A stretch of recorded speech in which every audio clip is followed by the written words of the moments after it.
6'9". Ba't 6'9"?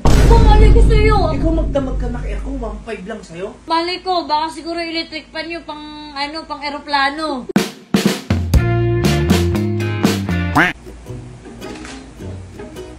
Uy, ano na naman yung ano mo?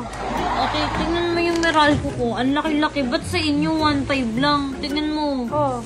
Yung sa akin, pa 7,000 na. Mag-isa lang ako, kayo ang dami nyo dito. Paano lagi ka naka-aircon? Hindi, walang patayan aircon sa'yo. Malamang. Ang taas ko. O anong gagawin natin ngayon? Di akin na. Isabay mo, babayaran ko. Dito na lang. Pagbilik rin natin yung bill natin. Ano sasabihin ko ngayon? Sabihin mo kay kuya, sa akin yung 1.5, sa inyo yung 6,910. Ano mo, ang taas-taas, so mag-isa lang ko. Tapos taas, 6,900 sa inyo, 1.5 lang. Ayun, nakikijumper ata kayo sa akin eh. Uy, Maria ka. Sa lakas mong gumamit ng aircon, walang patayan. Para ka nasa hotel eh. Grabe naman yung aircon na yan. Oo, split type. Split Ba't type. ano? Bill natin. Oo, ayan na. Ayan na. Ano, princess, sige na. Bigay mo na yung ano. Ano, 6,690. 6,900. 90. Tapos sa akin, 1.5. Ha? Oh. Hindi nga ako gumagamit ng electric fan. Ay, gusto mong gawin ko. Eh, yung nakalagay sa Meralco eh.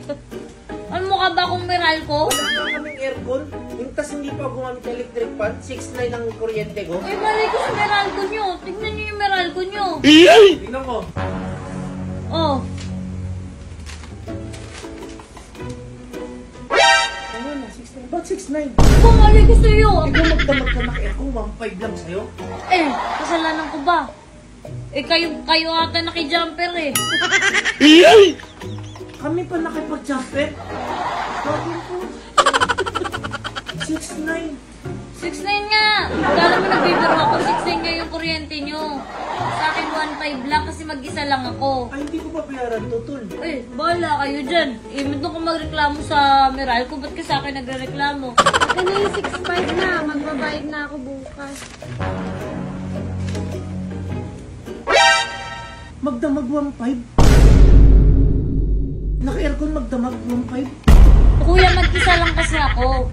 Pinapatay ko pag madaling araw, tapos nag-fan na ako. Eh ano kung apat kami, wala nga kami electric fan, tapos 6'9"? Eh, mamalay ko, tanungin niyo yung Meralco, ba't ka sa akin nagtatanong? Mukha ba akong Meralco? Mukha ba ako nag-aayos ng kuryente nyo? Maglagay nga tayo ng splitter para ibig sabihin, split tayo. Eh ba't ganun? Napasama pa. Eh, kuya, kasalanan ko ba? Eh, yung split lang nyo, sa akin kasi naka-ano. O, tingnan yung akin, 1.5 lang sa inyo, 6,900. Ano mo kasi pinagagawa mo sa madaling araw? Nakausap mo sa madaling araw. Oh no! Tol, sa kwarto ba namin may makina? Meron, may aircon. May pagawaan ba ng bigas dyan sa loob? Aba, malay ko sa'yo, baka nagdidigdig kayo ng madaling araw dyan eh. Yung bigas natin dito, dinidildil ko lang eh. Malay ko, baka siguro electric pan yung pang eroplano. Ito sa akin nagreklamo. Eh, kwarto niya naka-split type. 1.5 yung kuryente. Malamang sa malamang, may talahib yung kuryente nito.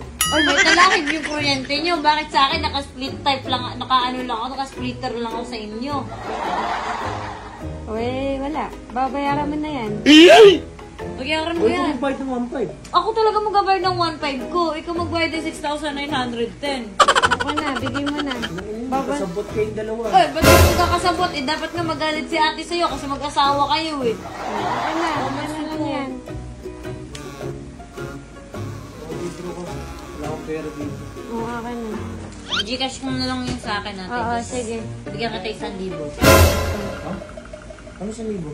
Eh, syempre, mag-grab siya, magta-taxi pa siya, mapapagod siya pang melty. O kasi di binibigay yung asawa niya pang melty. Splitter ka pa kasing nalalaman kung sana hindi ka nag-splitter, di sana hati tayo ng buo ng kuryente. Tanga.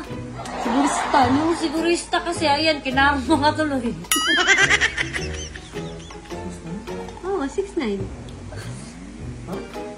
6'9 nga, kulit nito.